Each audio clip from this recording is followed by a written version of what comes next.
So when we produce 0 units, we experience 0 cost. So what is this then? Heidi Lawson? Fixed costs, again, in total. What's this going to look like? So now we're moving from, this is variable cost, that's fixed cost. We're just going to go straight down now. Variable costs per unit. Kaylee, what's that graph going to look like? Are you in a line? Yes. For variable cost on a per unit basis. Perfect, straight across. Because variable costs on a per unit basis, if you recall, are fixed, constant on a per unit basis. Wahoo! Whitney Martins. Yes. What's the fixed cost per unit graph going to look like? It's going to go up. It's actually not going to go up, but it is going to change. It's going to go down. And is it going to go down in a straight line or not a straight line, Mr. McAfee? Not, sir? Not in a straight line is the correct answer. Although you wouldn't necessarily have any reason to know that. That was absolutely the correct answer. Okay, not in a straight line. You can do the math. Remember the sewing machine example that we did on the second day of class, or if you don't remember, you can watch the video and then remember the sewing machine example that we did in class. Okay, so that is that. That is that, that is that, that is that. Let's look at the next page.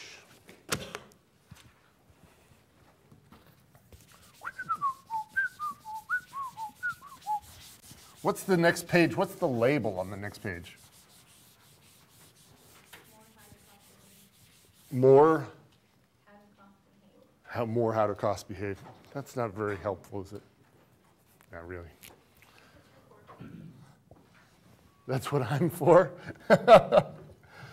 Oh, I got to do something to earn my pay.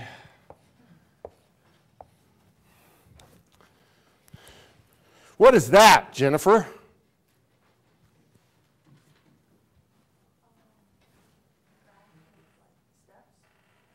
Very good. Steps.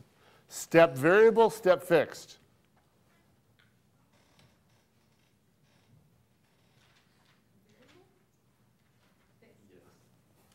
Fixed. And how do you know? Size of the steps. So 3 big steps. There'd be 20 or 30 steps if it were step variable. Okay. So step fixed costs. So one thing we're learning is step fixed costs. Other thing we're learning is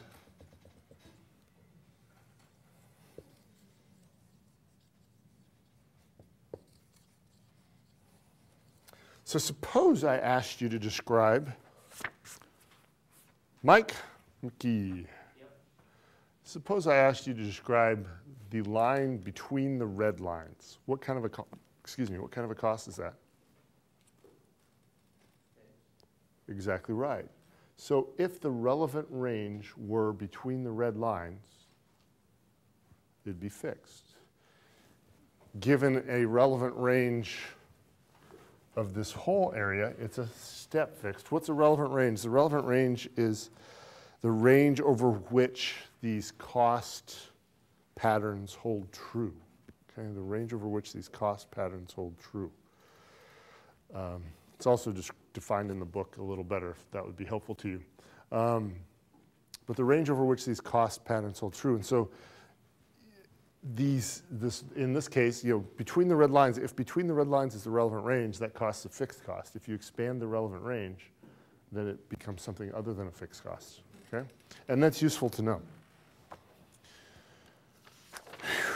So far, so good. We having fun yet? Some of you don't look like you're having very much fun, but I'm really trying.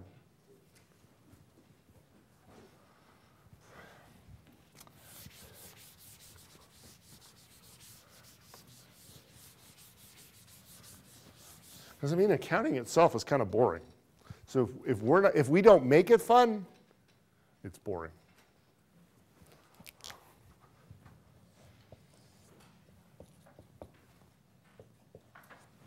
Okay.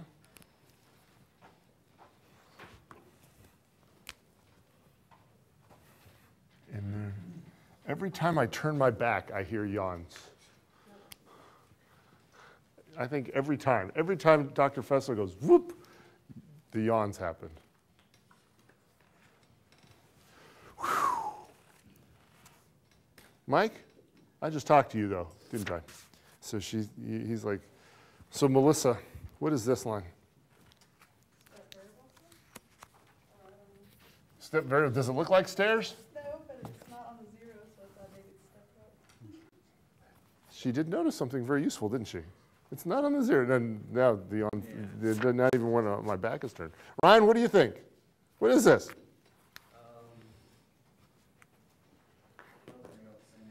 Step variable? No, not step variable. Just variable? Yes. But why is it not a variable? So, I mean, why do you think it's a variable cost? It looks like the other chart. Because it goes up in a straight kind of line at an angle, right? Yes. What's different about it, though, Matt? It doesn't start at 0. It doesn't start at 0. Okay. Where does it start? It starts on top of fixed costs. So in a very real sense, this is fixed cost. This is really total cost. Total cost. Variable cost plus fixed cost. And so what we have is effectively a total cost line stacked on top of a fixed cost line. Total cost.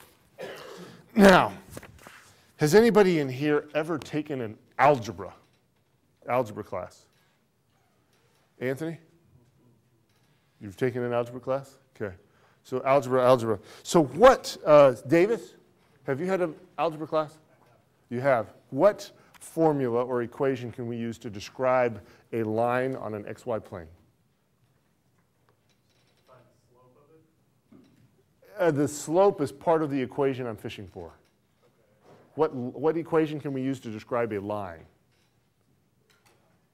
Y equals mx plus b. Thank you, Mr. Thomas. Yes. Y equals mx plus b. Anybody ever heard of that before? Did anybody use y equals a plus bx? You did? Camera person? No? Okay. I thought she moved her hand, and so I thought she might have been enthusiastically participating. Or unenthusiastically participating, as the case may be.